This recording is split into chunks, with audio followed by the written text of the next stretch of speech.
Hello friend, student mind हमारे YouTube channel में आप लोगों का स्वागत है। आज हम बात करेंगे भारत के भौतिक विभाजन के दूसरा लेक्चर में और आज हम जानेंगे भारत के विशाल मैदान के बारे में। क्लियर? तो चलिए चैप्टर को शुरू करने से पहले कृपया आप अगर चैनल पर नए हो तो चैनल को सब्सक्राइब करें, लाइक करें और दोस्तों के साथ शेयर करें। चलिए शुरू करते हैं भारत के विशाल मैदान के बारे में। क्लियर? तो आप इस क्षेत्र से तो आप परिचित होंगे कि भारत का जो विशाल मैदान कहाँ पर है, स्थित पर है, ये है। क्लियर? इससे तो आप परिचित ही होंगे। क्लियर? आप जानिए कि ये जो मैदानी जो भाग है, ये जो मैदानी भाग है, यहाँ पर क्या होगी, क्या है, यहाँ पर क्या होगी, जनसंख्या क्या होगी, अधिक होगी। यहाँ पर क्या होगा, कृषि जो क्षेत्र होगी, मैदानी क्षेत्र में क्या होगी, कृषि क्षेत्र अधिक होगी, यहाँ पर जनसंख्या अधिक होंगे। क्लियर? तो यहाँ पर यातायात सुविधा होंगे, यहाँ पर यातायात सुविधा होंगे, ये विभिन्न कारक होंगे। क्लियर है कि नहीं? हम देख ये जो मैदान है, क्या अब पता करिए कि मैदान क्या है। वास्तव में ठीक ऐसा ही था कि जैसा जो मैदान है वास्तव में ठीक ऐसा है कि इसमें से बदलाव भी हुए हैं, इसमें से बदलाव भी हुए हैं। क्या हुए हैं? इसमें से जो बदलाव भी हुए हैं और ये क्या है, इसका निर्माण भी हुआ है। इसका क्या हुआ है, इसका निर्माण भी हुआ है समय के साथ। तो कैसे जानते हैं कि समय के साथ क्या इसका निर्माण हुआ है, कैसे इसका बदलाव हुआ है, उसके बारे में हम जानेंगे। तो देखिए शुरू करते हैं मैदान के बारे में। उत्पत्ति के बारे में अगर इसकी बात करें कि मैदान का आखिर इसका विस्तार कैसे हुआ, मैदान जो क्षेत्र है वो बना कैसे। क्लियर? तो हम जानेंगे। तो हम जानते हैं कि उत्तर में क्या है। देखिए उत्तर में देख लीजिए तो क्या है, हिमालय है, हिमालय श्रेणी है कि नहीं। ये उत्तर में क्या है, हिमालय श्रेणी है। तो ये जो देखिए कि मैदान के जो उत्तरी भाग, ऊपर को क्या कहते हैं, ऊपर को कहा जाता है उत्तर कहा जाता है। ठीक। तो मैदानी जो उत्तरी जो भाग है, ये जो उत्तरी भाग है क्या है, पर्वतीय क्षेत्र है कि नहीं। और जानते हैं कि पर्वतीय श्रृंखला क्या है, तीन रूप में है। ऐसे रूप में श्रृंखला तीन रूप में है। एक है बृहत हिमालय, सर्वोच्च हिमालय, दूसरा लघु हिमालय और तीसरा जो है वो है शिवालिक हिमालय। क्या है? शिवालिक हिमालय है कि नहीं। तीसरा क्या है, वो है शिवालिक हिमालय के बारे में आप परिचित होंगे। तो शिवालिक हिमालय के पश्चिमी, हम जानते हैं पर्वत के पश्चिमी क्षेत्र, और यहाँ पर क्या है, और ऐसे रूप में क्या है, ऐसे रूप में क्या है, पठार है। क्या है ये? पठार है। तो पठारी के उत्तरी और पर्वत के दक्षिणी भाग को क्या कहते हैं, मैदान कहा जाता है। क्या कहा जाता है, क्या है वो, मैदान क्षेत्र, मैदानी क्षेत्र है। पर्वत के क्या दक्षिणी भाग, ये क्या है, पर्वत है उधर, तो पर्वत के दक्षिणी भाग। क्लियर? और पठार के उत्तरी भाग क्या है, मैदान है। भारतीय मैदान जो मैदानी क्षेत्र है, और यहाँ पर मैदानी क्षेत्र है, और यहाँ पर जानते ही होंगे कि यहाँ पर कृषि व्यवस्था सबसे अधिक कृषि वाले क्षेत्र है, यहाँ जनसंख्या अधिक होगी है, यहाँ पर यातायात की सुविधा है कि नहीं। तो इससे तो आप क्या हो गए, परिचित हो गए। तो ये क्या है, मैदानी भाग है। ये क्या, कौन सा क्षेत्र है, ये मैदानी भाग है कि नहीं। ये क्या है, मैदानी भाग है। क्लियर?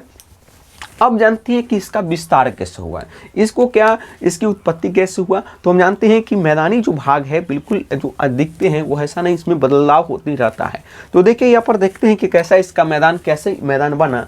तो देखिए कि ये तो आप जानते हैं कि ये क्या है, शिवालिक है। क्या है, पर्वत का रूप है जिसमें के ऊपर क्या है, आइए तो ये क्या है, बृहत हिमालय है, ये लघु हिमालय या शिवालिक है। क्या उसके बाद क्या हुआ कि हम जानते हैं कि हमने पिछले लेक्चर में हमने बताया था कि ये है अंगारा लैंड, ये अंगारा लैंड है और ये गोंडवाना, और दोनों जब टकराया तो बीच में क्या हुआ, हिमालय का निर्माण हुआ। क्या हुआ, जो मलबा जो कचरे के रूप में क्या हुआ, बाहर आया, तो जिससे हिमालय का निर्माण हो रहा था। और उससे जो पानी थी, जो हिमालय का ये क्या है, निर्माण हो रहा है, ये निर्माण हो रहा है दोनों पर ही टकरा के। और जो मलबे जो होते थे, कचरे क्या हुआ, उससे क्या हो रहा है, उससे वो बाहर हो रहे हैं। कचरे क्या है, उससे बाहर हो रहे हैं।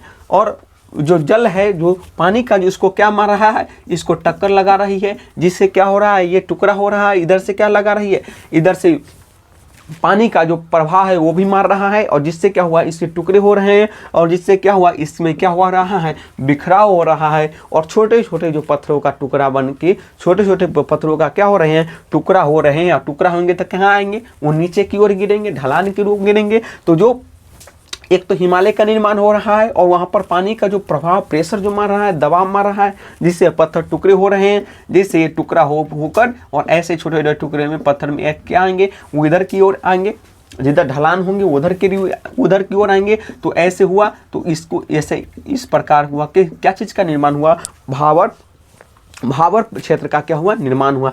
इसी को कौन सा क्षेत्र कहते हैं, इसी को हम कहते हैं भाबर क्षेत्र। इसको हम कौन सा क्षेत्र कहते हैं, इसी को क्षेत्र हम कहते हैं भाबर क्षेत्र कहते हैं। हमने जाना, कैसे जाना कि देखिए कि ये जो अंगारा लैंड था उधर गोंडवाना लैंड, जो अंगारा लैंड और गोंडवाना लैंड क्या हुआ, दोनों में जब टकराई, जब अंगारा लैंड गोंडवाना लैंड दोनों में टकराई तो भी हिमालय का निर्माण हुआ। हिमालय का निर्माण हुआ, जो मलबी इधर उधर छितराए गए, उससे से जो पानी का जो प्रेशर थी, क्योंकि वहाँ पर क्या थी, तेतीस सागर, वहाँ पर क्या थी, तेतीस सागर थी, तो क्या होगा, जो ऊपर भागेगा, जिससे मलबे कचरे के रूप में ऊपर भागे, क्लियर। तो ऊपर आए तो क्या ढलान के रूप में, जो ढलान के रूप में क्या हुआ, इधर नवीन जो जलोढ़ वाले जो मिट्टी होते हैं वो क्या ढलान के उधर आए, और धीरे धीरे क्या हुआ, कट कट के इस प्रकार क्या हुआ, विस्तार हुआ, इस प्रकार क्या हुआ, विस्तार हुआ। और पत्थरों का किस प्रकार, इस प्रकार क्षेत्र हुए, वो बने कौन, भाबर क्षेत्र। इस प्रकार को क्षेत्र को क्या कहते हैं, भाबर क्षेत्र कहते हैं। जो छोटे छोटे पत्थरों टुकड़ों में क्या, पत्थर जो थे वो टुकड़ों में बटे, टुकड़ों में टूटे, और इधर पर क्या हुआ, विस्तार हुआ। ऐसे उन्होंने जो देखिए ये क्या है, बृहत हिमालय है, लघु हिमालय, ये शिवालिक है, और उसके बाद टुकड़े बढ़ के क्या हुए, ऐसे इस प्रकार क्षेत्र बने, उसको हम क्या कहते हैं, भाबर क्षेत्र कहते हैं, क्लियर।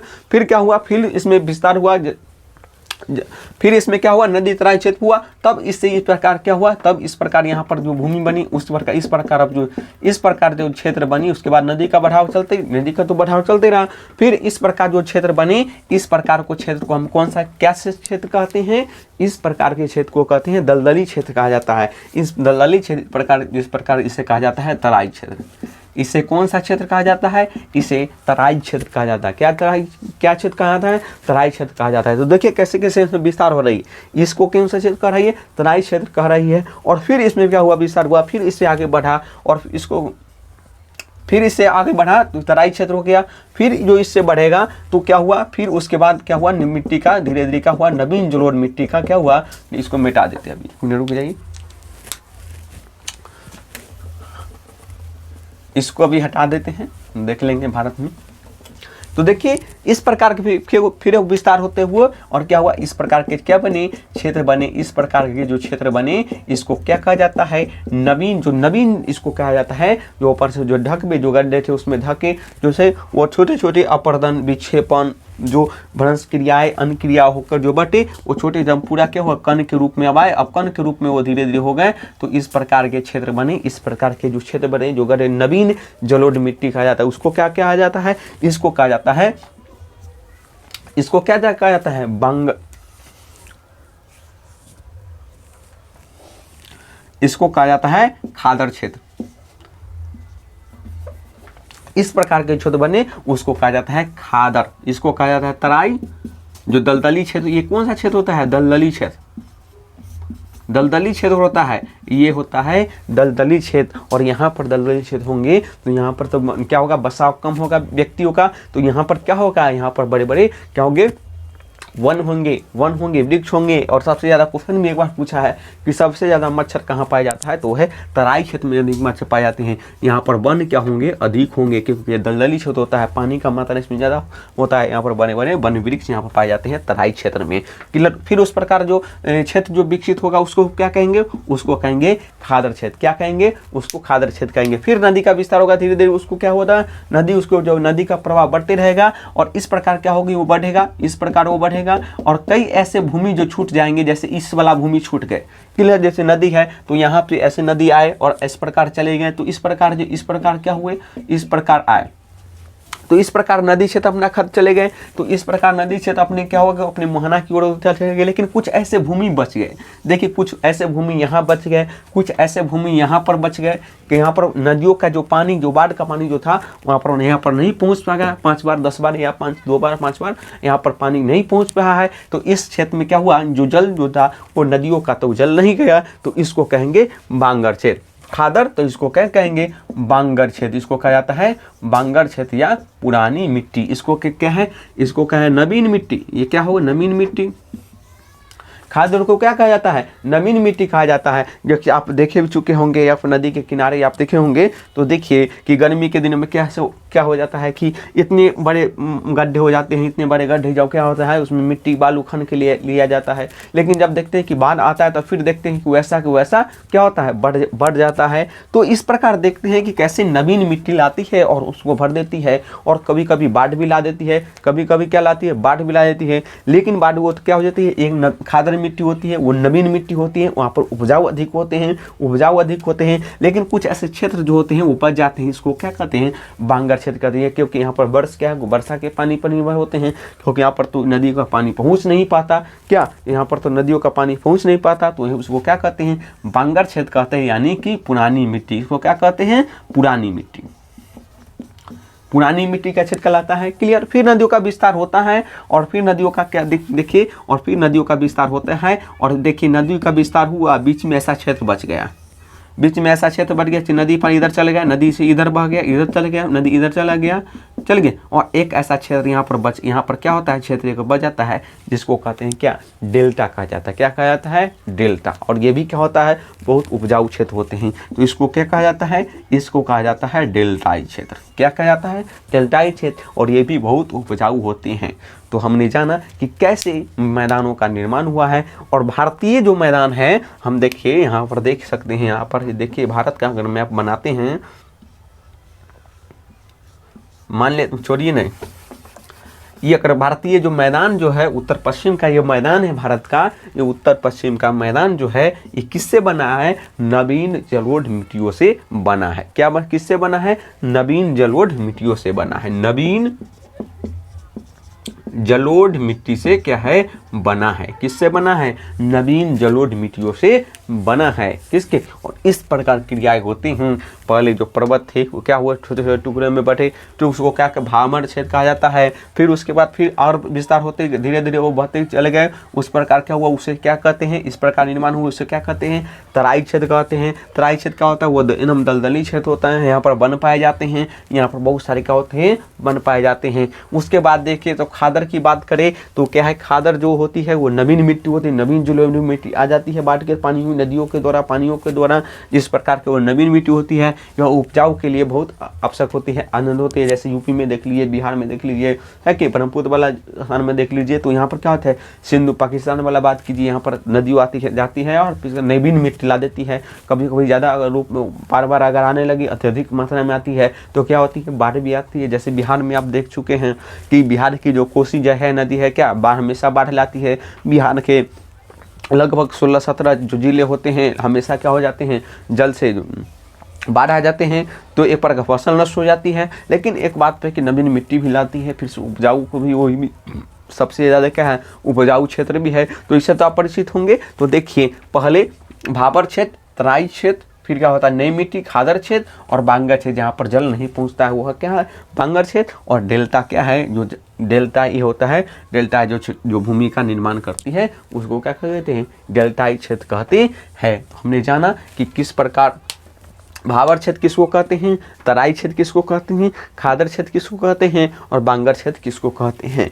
क्लियर ना। भारत का जो उत्तर का मैदान क्या है, नवीन जलोढ़ मिट्टियों से बना हुआ है। आप गंगा नदी के अगर देखे होंगे तो देखते हैं कि मिट्टी कट जाता है, लेकिन बहुत सारे जब सूखा रहता है तो उसको पानी, बाढ़ का पानी जब चल जाती है तो क्या हो जाते हैं कि बहुत सारे मिट्टी को काट लिया जाता है। लेकिन जब बाढ़ आता है तो देखते हैं कि फिर क्या हुआ, फिर भर जाता है। तो क्या है, वो नवीन जलोढ़ मिट्टी है जो दियारा क्षेत्र में काफ़ी क्या होती है, काफ़ी उपजाऊ होती है कि नहीं। इससे तो आप परिचित होंगे। तो इसको हम एक शॉर्ट में इसको अब बना देते हैं, आप समझ गए होंगे। इसको हम एक शॉर्ट में बना देते हैं, चलिए। और इस सारी चीज़ों को हम PDF द्वारा टेलीग्राम में हम दे दिया जाएगा, इसलिए आपको चिंता ना करिए। आप यहाँ पर एकदम उत्तर भारत के मैदान को आसानी से समझ ले। क्लियर।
अब इसको शॉर्ट वे में हम जान लेते हैं। तो देखिए ये क्या है, पर्वतीय क्षेत्र है, यहाँ पर टूटेगा, पर्वतीय क्षेत्र है, यहाँ पर टूटेगा तो ऐसे में बदल जाएगा। नदियों के प्रवाह के द्वारा, वंश के द्वारा क्या होगा, ऐसे बदल जाएगा। तो इसको हम क्या कहेंगे, इसको कहेंगे भाबर क्षेत्र। इसको क्या कहेंगे, भाबर क्षेत्र। क्लियर, फिर इसमें बदल जाएगा।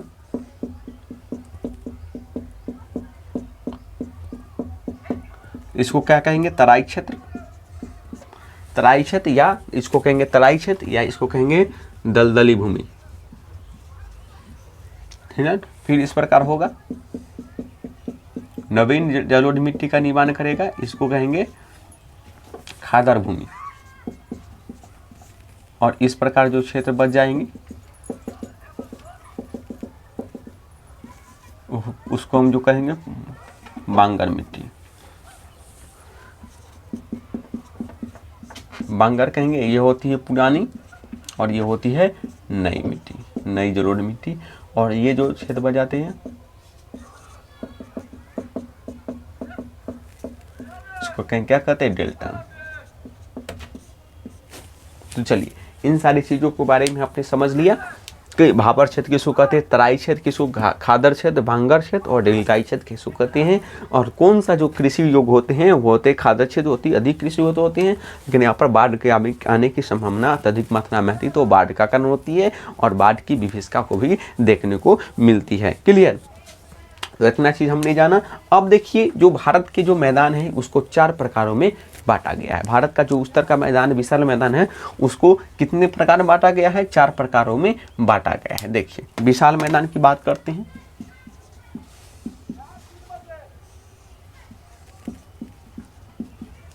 विशाल मैदान की बात करते हैं तो देखिए पहला है पश्चिम का मैदान अर्थात पंजाब का मैदान।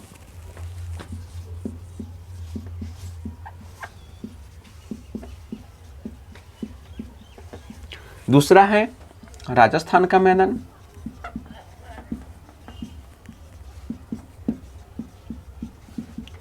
तीसरा है गंगा का मैदान। और चौथा है ब्रह्मपुत्र का मैदान।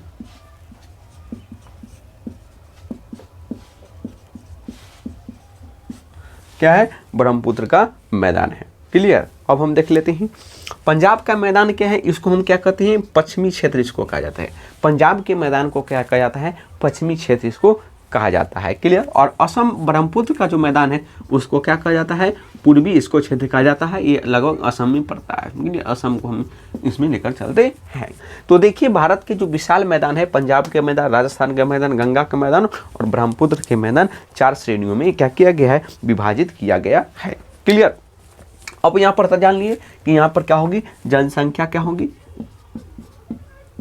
जनसंख्या क्या होगी, अधिक होगी। जनसंख्या क्या होगी, अत्यधिक होगी। यातायात सुविधा होगी, यातायात की क्या होगी, सुविधा होगी। माउंट एवरेस्ट में, नेपाल में यातायात की सुविधा होगी जितना भारत की उत्तरी बिहार, उत्तरी जो क्षेत्र होते हैं वहाँ पर, उत्तर भारत में वहाँ पर होती है। क्या लद्दाख में होगी, जम्मू कश्मीर में होगी, क्या नहीं होना होगी। क्लियर, तो ये बात है, क्योंकि यहाँ पर यातायात की क्या होगी, बेस्ट सुविधा होती है। क्लियर, यहाँ पर क्या होती है, कृषि भूमि है,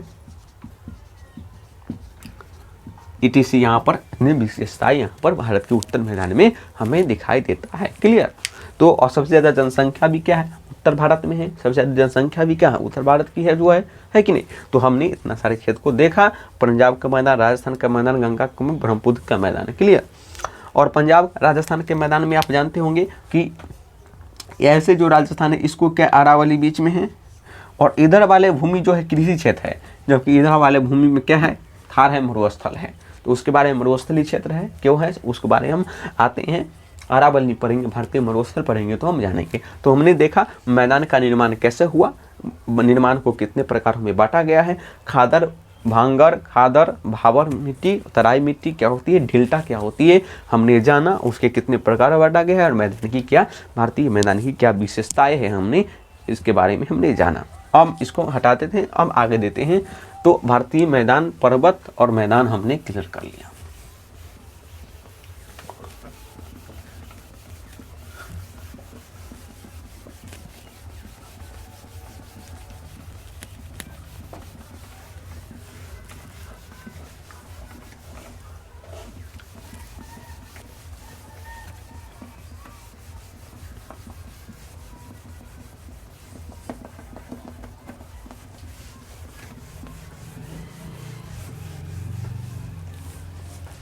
हमने पर्वत और हमने पर्वत, उत्तर विशाल मैदान के बारे में हमने बात किया। अब हम देखते हैं तीसरा, वो है भारतीय मरुस्थल के बारे में। सबसे छोटा टॉपिक है, इसको हम देख लेते हैं, भारतीय मरुस्थल के बारे में।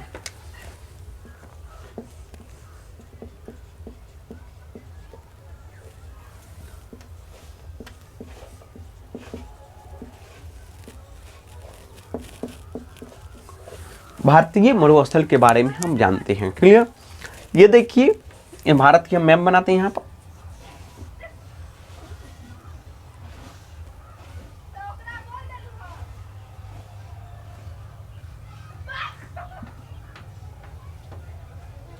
एक जनरल भी है, तो ये देखिए, इसको मिटा दे दक्षिण भारत के।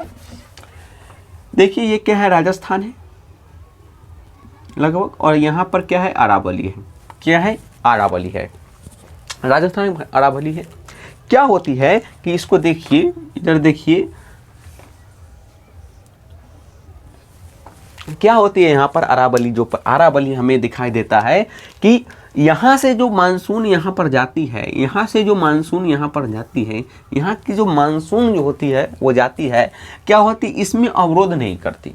देखिए कि ये है, मानिए कि ये है अरावली। क्लियर? ये जो अरावली है और इधर से मानसून आ रही है और इधर से मानसून यहाँ पर चल गई, इधर से चल गई, इसमें कोई अवरोध इसमें नहीं हुआ। जिस प्रकार क्या होती है, यहाँ की जो वर्षा अरावली में, भारतीय यहाँ पर राजस्थान में बारिश की कम होती है, एक फैक्टर तो यह है। फिर यहाँ से भी चलती है, जो बंगाल की खाड़ी से भी चलती है, बंगाल की खाड़ी से भी जो मानसून चलती है, वो इतनी दूर जाते जाते क्या होती है, उसकी जो नमी जो होती है मानसून की, उसकी जो नमी होती है वो बहुत कम जाती है। क्या हो जाती है? बहुत कुल कम जाती है। और बस इससे बहुत कम जाती है, और इसके टकरा के बहुत अरावली के इधर वाले जो क्षेत्र है, राइट वाले क्षेत्र में ही क्या कराती है, वर्षा कहलाती है, और दक्षिणी वाले क्षेत्र क्या हो जाते हैं, वैसे ही रह जाते हैं। क्या हो जाते हैं? वैसे ही रह जाते हैं। तो अन्य सारे फैक्टर यहाँ की जलवायु के कारण, जिससे भारत का एकमात्र मरुस्थल जो है यहाँ पर थार मरुस्थल है। यहाँ पर क्या है? थार मरुस्थल है। जिस प्रकार पर क्या होती है, बिल्कुल 15 सेंटीमीटर, यहाँ पर 15 सेंटीमीटर से क्या होती है, कम वर्षा होती है। यहाँ के वर्षा की अगर बात करें तो 15 सेंटीमीटर से क्या होती है, कम बारिश होती है राजस्थान में। यहाँ पर क्या होती है, इसी कारण क्या होती है कि 15 सेंटीमीटर से राजस्थान में क्या होती है, कम बारिश होती है। तो हमने देखा कि मानसून क्या हो जाती है, इस प्रकार मानसून में फैक्टर भारत की जो जलवायु भी क्या करती है, इसमें भूमिका निभाती है कि कम बारिश के कारण। हमने इसका देखा। क्लियर? तो हमने देखा कि भारतीय मरुस्थल में क्या है, अरावली है। अरावली की हमने बात की, तो देखिए अरावली, और अरावली क्या है, भारत का सबसे प्राचीन पर्वत है। क्या है? भारत का सबसे प्राचीन पर्वत पूछेगा, भारत का ही नहीं विश्व का सबसे प्राचीन पर्वत कौन है, अरावली। बहुत बार क्वेश्चन पूछा है कि विश्व का सबसे प्राचीन जो पर्वत है, बलित पर्वत है, वो कौन है, तो वो है अरावली। अरावली क्या है, सबसे प्राचीनतम बलित पर्वत है।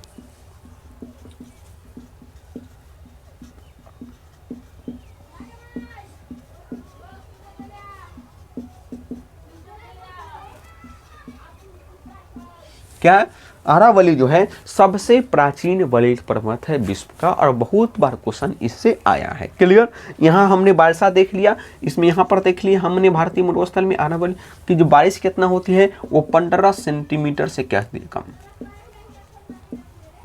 15 सेंटीमीटर से क्या होती है, कम बारिश होती है। हमने मरुस्थल का क्षेत्र देख लिया, कहाँ पर है, राजस्थान में है। अरावली कहाँ है, राजस्थान में है, और इस प्रकार उसको क्या है, इस प्रकार वो है राजस्थान की अरावली है। मैप पर देख लिया, मैप पर हमने समझ लिया, और मानसून किस प्रकार भूमिका निभाता है। क्लियर? अब इसकी ऊंचाई की बात कर लेते हैं। ऊंचाई कितनी है, चौड़ाई कितनी है। क्लियर? तो हम ऊंचाई और चौड़ाई की अगर बात कर लेते हैं तो देखिए,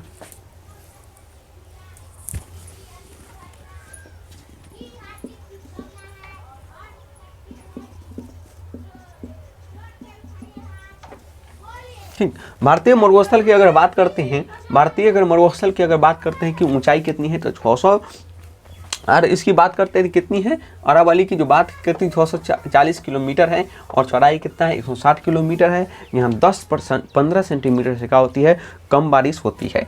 इसकी जो अरावली की जो ऊंच चोटी है, ऊंच चोटी जो है,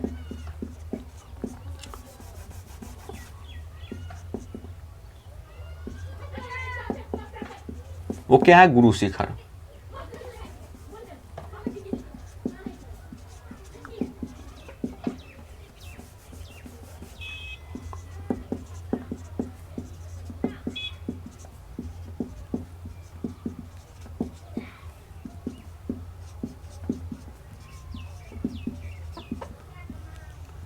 माउंट आबू पर स्थित क्या है? गुरु शिखर है। क्या है? माउंट आबू पर जो स्थित है वो क्या है? गुरु शिखर। क्या है? इसकी सर्वोत्तम ऊंची चोटी है। इसकी क्या है? माउंट आबू पर स्थित क्या है? ऊंची चोटी, सर्वोत्तम जो ऊंची चोटी है वो है गुरु शिखर। अरावली की सर्वोत्तम अगर चोटी की अगर बात करेगा तो वो कौन है? वो है गुरु शिखर है। को क्या है? वो गुरु शिखर है सर्वोत्तम। माउंट आबू की सबसे छोटी ऊंचाई, अरावली की सबसे ऊंचाई जो चोटी की बात कहेगा तो वो है माउंट आबू पर स्थित क्या है? गुरु शिखर है। क्या है? गुरु शिखर है। बहुत बार क्वेश्चन पूछा है। देखिए मरुस्थल से क्वेश्चन पूछेगा कि भारत का एकमात्र मरुस्थल थार मरुस्थल। क्लियर? भारत का एकमात्र मरुस्थल कौन है? वो थार मरुस्थल है। क्लियर? थार मरुस्थल।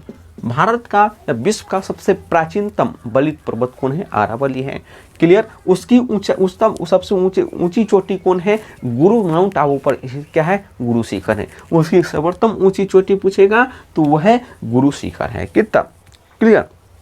और इसी का एक और देखिए कि रायसीना पहाड़ी इसी का भाग है। रायसीना पहाड़ी इसी का भाग है। रायसीना पहाड़ी इसी का भाग है और इसी पर हमारे क्या है? राष्ट्रपति भवन है। क्या है? रायसीना पहाड़ी जो है वो क्या है? इसी का भाग है और रायसीना जो पहाड़ी जो है इसी का भाग है और इसी पर हमारा जो राष्ट्रपति भवन देखते हैं, जो राष्ट्रपति जहाँ बैठते हैं वो कौन है? राष्ट्रपति भवन किस पहाड़ी पर स्थित है? तो रायसीना पहाड़ी पर स्थित है। बहुत बार पूछा है। रायसीना पहाड़ी पर क्या है? स्थित है। रायसीना पहाड़ी पर क्या है? स्थित है। क्लियर? तो हमने देखा कि रायसीना पहाड़ी पर क्या भारतीय भवन, राष्ट्रपति भवन स्थित है। अब देखिए कि माउंट आबू पर जो है, माउंट आबू है और अब देखिए कि माउंट आबू पर है, जो माउंट आबू है ये राजस्थान का हिल स्टेशन इसको कहा जाता है।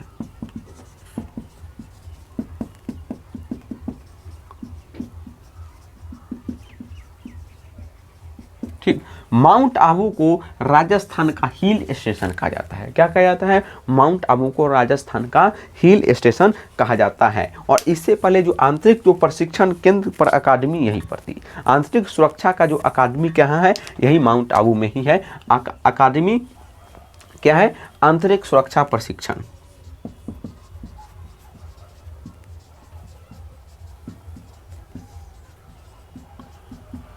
अकादमी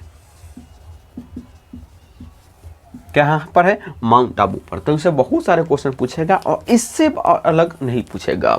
इतना से ज़्यादा भारतीय मरुस्थल से आपको कोई भी एग्जाम में प्रश्न नहीं पूछेगा। देख लेते हैं एक बार क्या है कि भारतीय मरुस्थल कहाँ पर है? यहाँ पर है।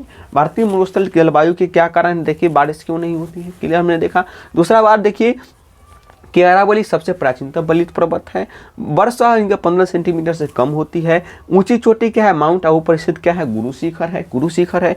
रायसीना पहाड़ी किसका भाग है? इसी का भाग है, जिसका राष्ट्रपति भवन क्या है? रायसीना पहाड़ी पर स्थित है। माउंट आबू राजस्थान का हिल स्टेशन, माउंट आबू का राजस्थान का हिल स्टेशन कहा जाता है। और आंतरिक सुरक्षा प्रशिक्षण अकादमी कहाँ है? माउंट आबू पर ही क्या है? स्थित है। माउंट आबू में ही स्थित है। क्लियर? माने हमने जाना। तो इतना हमने भारतीय मरुस्थल के बारे में हमने जान लिया। क्या है भारतीय मरुस्थल? क्या है? एकमात्र थार। देखिए कि विश्व का अगर कहेगा पूछेगा कि विश्व का सबसे जो बड़ा मरुस्थल है वो है सहारा।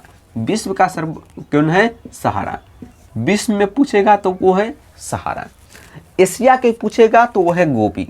एशिया का में पूछेगा वो है गोबी। एशिया का सबसे बड़ा मरुस्थल कौन है? वो है गोबी। लेकिन पूछेगा भारत का सबसे बड़ा मरुस्थल कौन है? तो वो है थार मरुस्थल। कहाँ है? राजस्थान में है। तो ये आप ध्यान में रखिएगा। इससे क्वेश्चन कभी कभी वनडे एग्जाम में पूछ देता है कि विश्व का सबसे जो बड़ा रेगिस्तान है वो है सहारा, उसके बाद गोबी, और भारत का सबसे बड़ा कौन है? थार है। तो आप इसको बना लीजिए आपको। चलिए, तो हमने आज भारतीय मरुस्थल को हमने भी क्लियर कर लिया। चलिए तो ठीक है, इसको हटा देते हैं। तो तटीय मैदान के बारे में बात करते हैं। चौथा हमने देखा पर्वत के बारे में, हमने देखा भारतीय विशाल मैदान के बारे में हमने बात किया, भारतीय मरुस्थल के बारे में हमने बात किया। तीनों से क्वेश्चन किस प्रकार पूछते हमने पूरी कंसेप्ट के साथ हमने देखा। अब चौथा है तटीय मैदान। तटीय तट माने क्या होता है, देखिए तट माने क्या होता है कि समुद्र के किनारे को क्या कहते हैं, तट कहते हैं, क्लियर। और उसके तटीय मैदान, तो समुद्र के तट के बगल में क्या होगा, समतल जो भूमि होगा उसको कहते हैं क्या, तटीय मैदान कहा जाता है, क्लियर। तो देखिए ये जो तट है, तट के बगल में जो हमारा ब्लू का जो कलर किया गया है, ये क्या है, ब्लू का जो कलर किया क्या है, ये क्या है, मैदान है, क्या है, मैदान है। इसी कहा गया है पूर्वी, इस पूर्व में है, भारत की क्या है, पूर्व में है, इसलिए इसे पूर्वी तटीय मैदान कहा गया है। क्या कहा गया है, पूर्वी तटीय मैदान कहा गया है। और ये मैदान क्या है, भारत के पश्चिम में है, इसलिए इसे पश्चिम तटीय मैदान कहा गया है। क्या कहा गया है, पश्चिमी तटीय मैदान कहा गया है।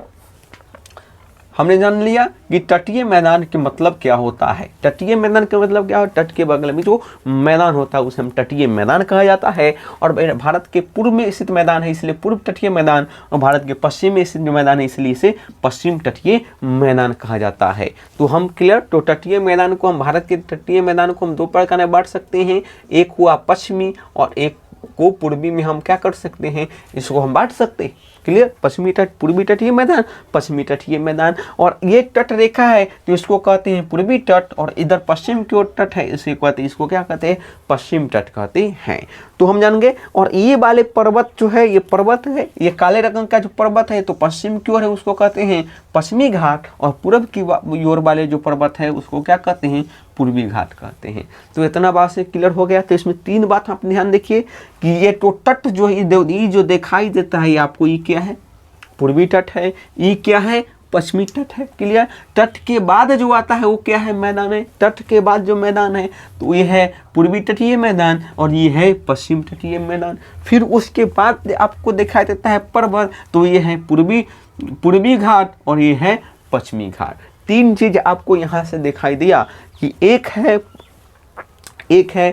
तो हो गया तट, उसके बाद मैदान और उसके बाद पर्वत, क्लियर बात हो गया। और पर्वत को क्या कहते हैं, इस वाले भाग को हम कहते हैं पूर्वी घाट और इस वाले पर्वत को क्या कहते हैं, पश्चिमी घाट कहते हैं।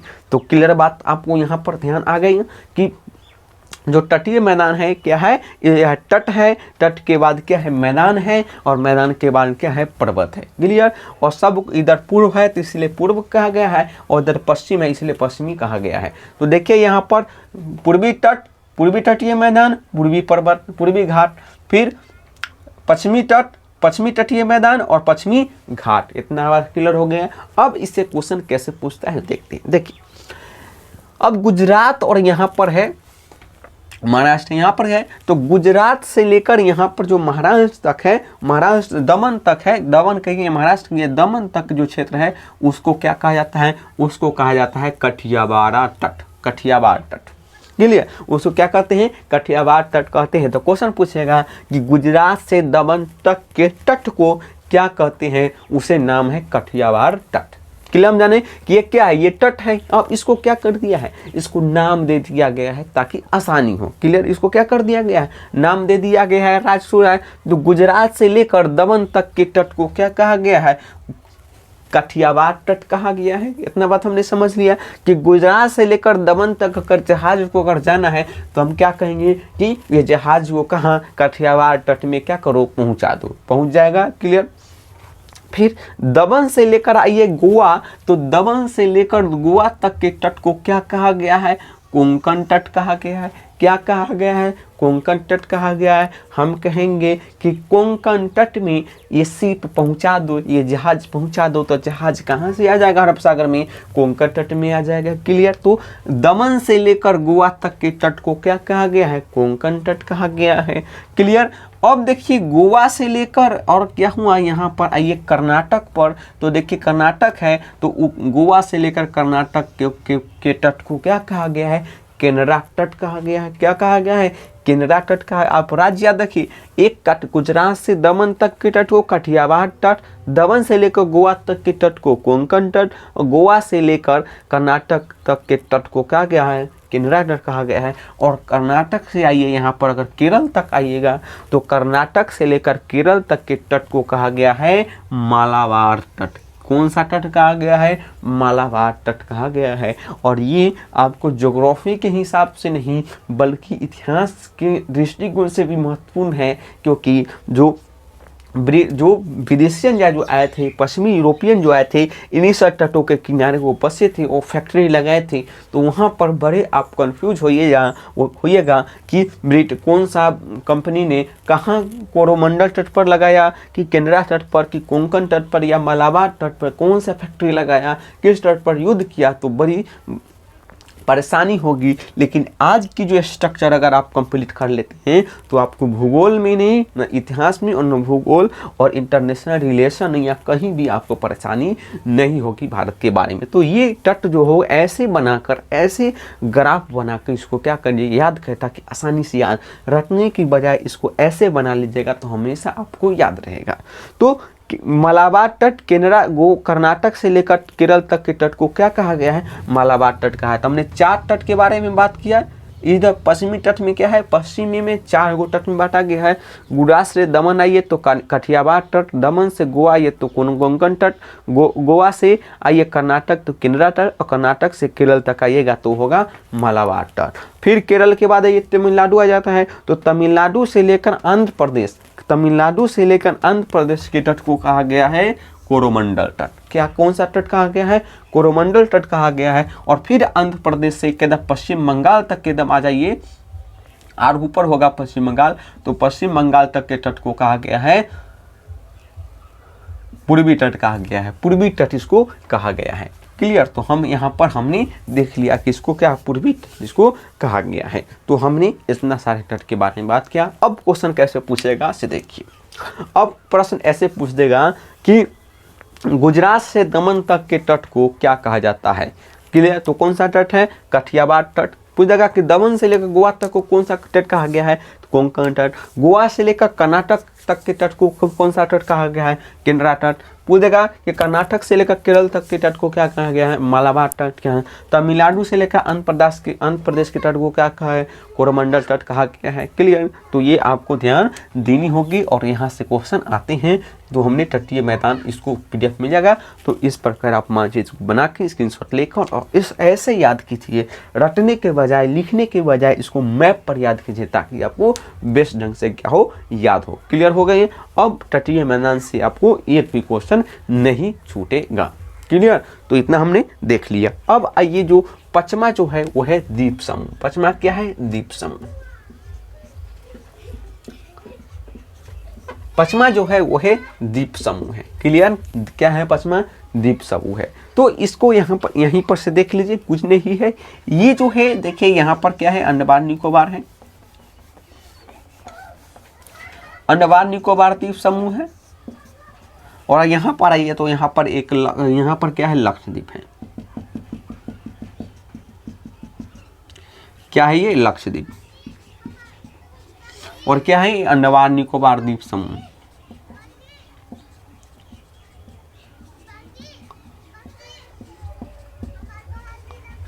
अंडमान निकोबार द्वीप समूह है। क्लियर। अब देखिए ये किसका भाग है।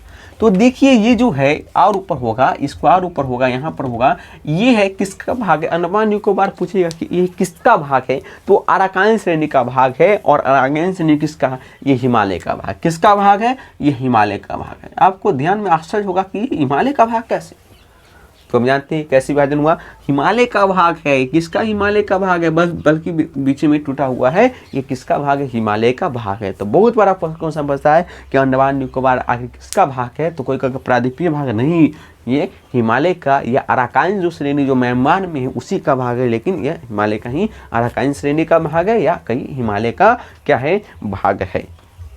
क्लियर।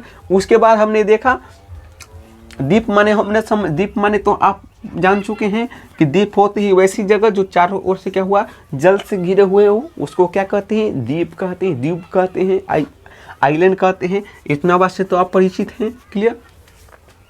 तो लक्षद्वीप, अंडमान निकोबार, और अंडमान निकोबार जो है लक्षद्वीप की राजधानी कहाँ है, निकाय है, कारावती है। और अंडमान निकोबार की कहाँ है, पोर्ट ब्लेयर क्या है, इसकी राजधानी है। क्लियर। और ये क्या है, ये सब क्या है, केंद्र शासित क्या है, ये सब क्या है, केंद्र शासित प्रदेश है। ये सब क्या है, केंद्र शासित प्रदेश है। तो अंडमान निकोबार हुआ,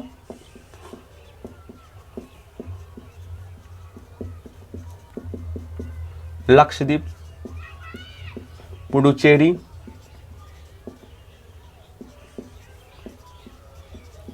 दमन दीव एवं दादर नागर हवेली,